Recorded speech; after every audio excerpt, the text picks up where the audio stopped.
Yo, what's up guys? Welcome back to another video. Today we're talking video editing on Linux, right?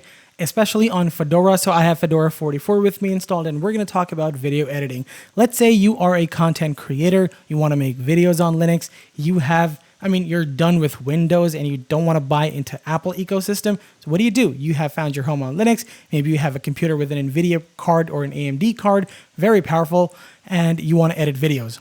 Now, there are a good number of options, a good number of video editors available on Linux. You can try Kdenlive, something like Flowblade, but you know what? They are okay. Kdenlive being the best of them is actually okay, but you want to step up your game. You want to take things to the professional level. Maybe you work for a client. Maybe you want to make better travel videos for yourself, whatever, right? Doesn't matter.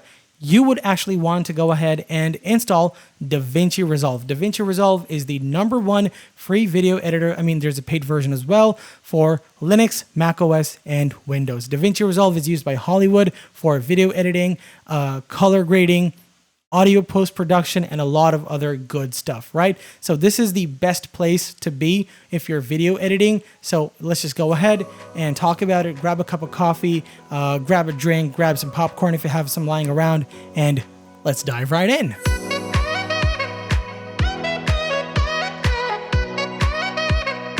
So welcome back to DaVinci Resolve. DaVinci Resolve, like I said, it's a fantastic piece of software. They do everything professionally, and this is the #1 software used in Hollywood for a ton of work. Avid is still primarily used for video editing, but when it comes to color grading, DaVinci Resolve is where it's at. And if you buy the studio version of DaVinci Resolve, you do get a ton of AI features and advanced software as well, which are not present in the free version. But you know what? Let's be honest. I use DaVinci Resolve free on a daily basis, and I'm fine with it. A lot of professionals are going to be fine, absolutely fine with the free version of DaVinci Resolve. It's going to get you 95% of the way there. For the rest of the 5%, if you really know you need those software, if you know what you're going to pay for, go ahead and buy the DaVinci Resolve Studio version. It's $299, I guess, and it's not that expensive. It's a lot less expensive than what Adobe is charging, and it's free for life, right? You pay once, it's there with you for life. What does DaVinci Resolve offer you? It's literally a one-stop shop, like I said. You can even edit photos now in the latest beta, which is the 21 beta, and you can cut videos, edit videos. Obviously, for advanced transitions, you have Fusion, which is a parallel to Adobe After Effects. You have advanced color editing through nodes. You have audio post-production using Fairlight, and obviously a deliver page for exporting the video, without which nothing would be available to you, right? As a single file. Anyway, jokes apart, DaVinci Resolve is fantastic enough. I can go about DaVinci Resolve every day. I do love their color scheme as well. I love how it looks on my computer. I run it personally from my Mac Mini, so it's pretty good experience for me. I have ditched Premiere Pro and I couldn't be happier. So we're going to talk about how to install DaVinci Resolve. Now, before we do that, we need a few things. We need to install RPM Fusion. If you are on Nvidia, you need the Nvidia CUDA drivers. So for that, you have to enable third-party repositories, or if you didn't do it in the welcome screen, you can actually go ahead and enable it through the RPM Fusion website. So once you're in the website, you go ahead and search for enable RPM Fusion on your system. You can either do it through the graphical method, or you know what, you can just copy this line, take it over to the terminal, Control-Shift-V, paste it, hit enter, give your password, and it's going to enable RPM Fusion, both the free and the non-free repositories on your computer. After this, you have to point to the Open H.264 Cisco library. You have to enable that library explicitly on your computer, so go ahead, paste that as well, and now it's enabled. It says nothing to do for me because I have everything set up on my Fedora 44 Linux. If you want to watch the video, I just did a setup tutorial for Linux gaming. That's going to be linked in the description of this video. Now, after this, you have to install some multimedia as well, so you can switch from the free FFmpeg and over to the full FFmpeg, which Fedora doesn't include by default. So, again, paste it, hit enter, and it will install everything. And there are additional codecs as well for GStreamer, for hardware accelerated codecs. You might want to install the Nvidia codecs as well, both the 32-bit and the 64-bit variants. So that's that. If you're on Intel and AMD, you do the similar commands. So After this, you would want to install the Nvidia drivers onto your computer if you haven't already, right? Let's just go ahead and do that.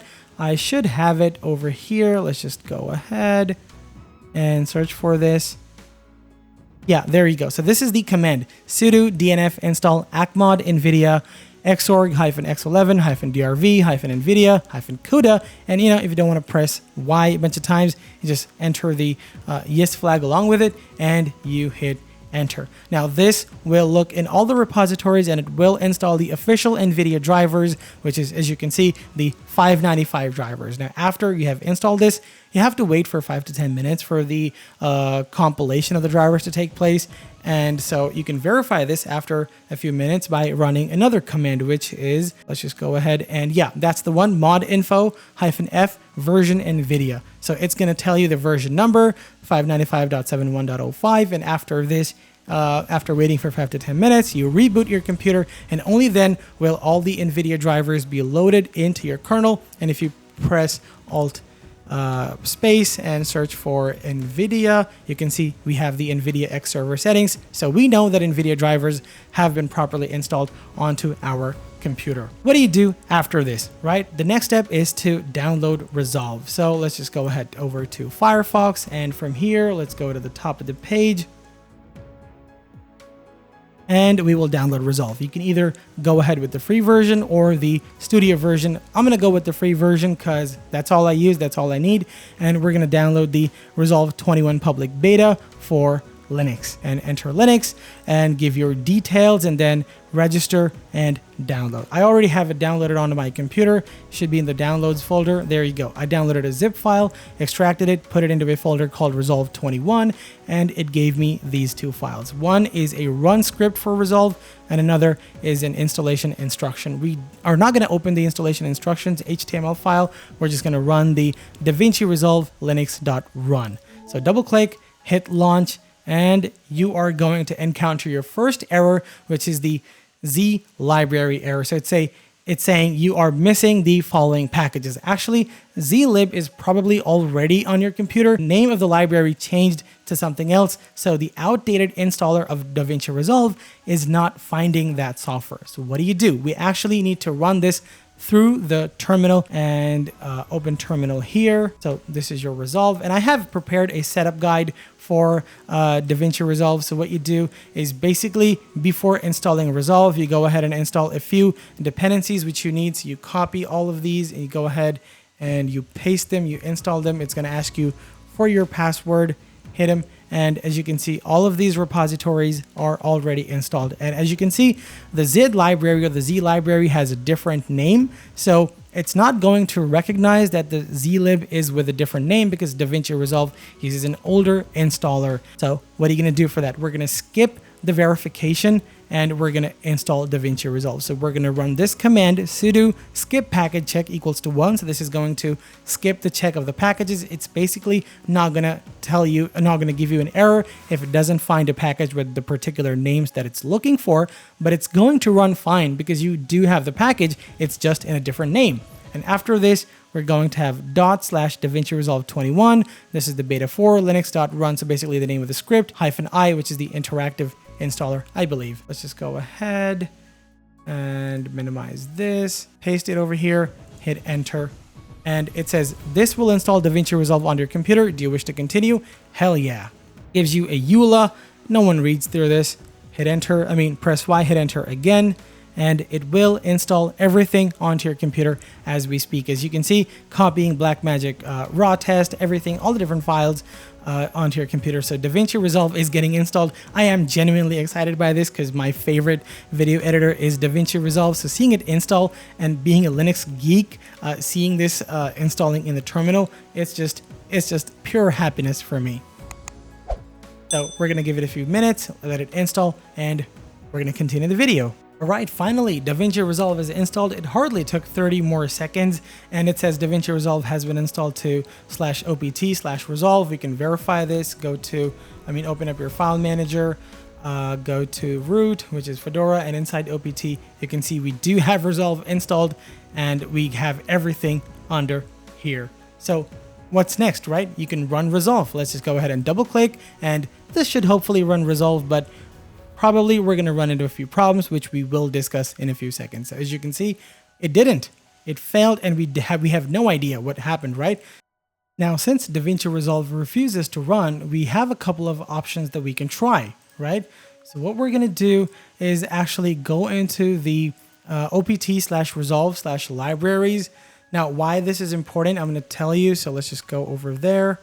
And now that we're inside the library for Resolve, what usually happens is Resolve provides its own old libraries for running DaVinci Resolve, essentially, right? What we would like to do is actually remove these disabled libraries, or if you want to be safe, you can just make a different folder called disabled libraries, which is what I have done. So let's just go ahead and create a different folder. And once the folder is created, what we're going to do is actually paste these commands. So what they're doing is actually moving these libraries to a separate folder so that Fedora actually picks up the more modern libraries that it has instead of using the old ones provided by Resolve. So paste all of these, hit enter, and they're done. And after this, if you click on DaVinci Resolve, it probably should open up. And there we go. Finally, we have DaVinci Resolve. I mean, this is always a beautiful thing for me to see, and I already had a project created, so this is Linux test. This is DaVinci Resolve. Let's just go ahead and open this, and double click, and there you go. Finally, we are in Resolve, and we do have all the pages, media, photo, GPU memory is full, that's okay. Cut, edit, fusion page, color page, Fairlight, and deliver page. So the first order of business is going to edit, clicking on DaVinci Resolve, and then going to preferences. Inside preferences, we can see that indeed we're using the Nvidia GeForce RTX 4060 laptop GPU. I have 8 gigabytes of VRAM, so this might not be enough for DaVinci. I do have 16 gigs of RAM as well, system RAM, and then 8 gigs of VRAM. So it should be okay for HD and basic 4K editing. So that should not be a very big deal. Now, we do have Resolve. How cool is that? So once you're inside Resolve, you could do everything, right? I mean, this is the entire Resolve right in front of your eyes. So this is very cool. You can create timelines from here, create new timelines. You can name it timeline 1, and then you can do your video editing. You can add clips, do all of the editing, and then finally you can go to the deliver page, and inside the deliver page you can add a file name. This is not a Resolve tutorial, by the way, but I love Resolve. So you have format, basically for YouTube, you set it to MP4. The codec should be AV1. This does support AV1, and we do have Nvidia, so that's amazing. Timeline resolution, it's going to be 1080p because that's what we had set. That's what we had it set to. The different timeline frame rates, encoding profile main or main 10. This is very cool. We also have variable bitrate quality. So you can change it to constant QP, which is what I prefer. Constant bitrate, preset tuning, 2-pass, disable tuning, high quality. We have a lot of things related to NVIDIA. So probably you are actually using the NVIDIA encoder to create your video using the AV1, which is the best encoder out there for YouTube and stuff. YouTube anyway re-encodes anything that you upload, but at least with AV1 your file sizes are going to be manageable, and it does have the best bitrate quality with the lowest file size. So that's actually amazing. I mean, I can't believe I'm looking at Resolve in Linux, and this is just so cool for me to see. Anyway, I think with that, we actually can come to the end of the video. I've been dragging it on for way too long, and I'll see you guys next time. Thank you.